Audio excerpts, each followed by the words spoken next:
मेरी मम्मी कहानी शुरू करने से पहले ये 4 काम कर दो। पहला, चैनल को सब्सक्राइब कर दो और वहीं बाजू में घंटी को दबाना है। दूसरा, अपने सभी दोस्तों साथियों में शेयर कर दो। और मेरी ये स्टोरी, मेरा नाम पूनम है और मैं दिल्ली के करावल नगर इलाके में रहती हूँ।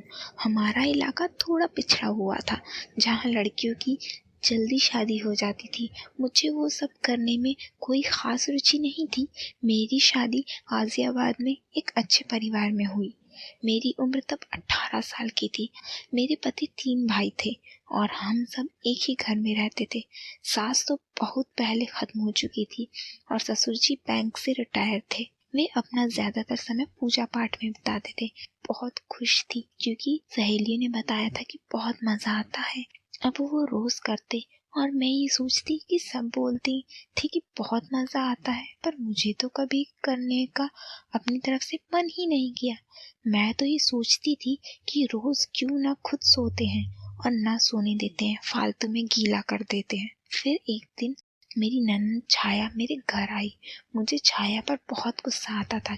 हद तो तब हुई जब एक बार मैं नहा रही थी तो बाथरूम में आवाज मारने लगी कि 1 मिनट गेट खोलो। तो ये मैडम जी अंदर आई और अंदर से कुंडी लगाकर, तो मैंने पूछ लिया, क्यों मुझे परेशान करती हो छाया? सच बताओ भैया कितना परेशान करते हैं। मेरे लिए तो वो सब मतलब एक बार करना होता था और वो भी मुझे बोझ लगता था।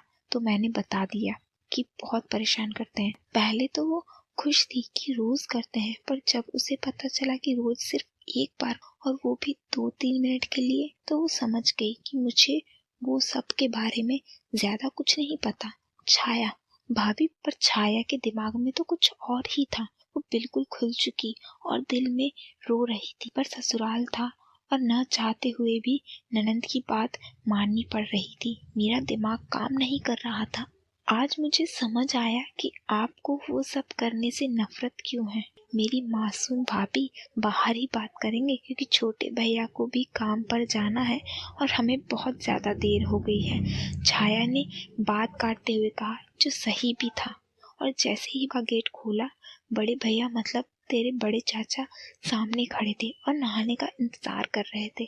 हम साथ में बाहर निकले थे और क्योंकि मैं उनकी भाभी थी तो उन्होंने मुझे मजाक में टोकते हुए कहा, मैंने भी अकेले नहाने जा रहा हूँ, मेरे साथ भी नहा लो भाभी। मैं शर्म से लाल थी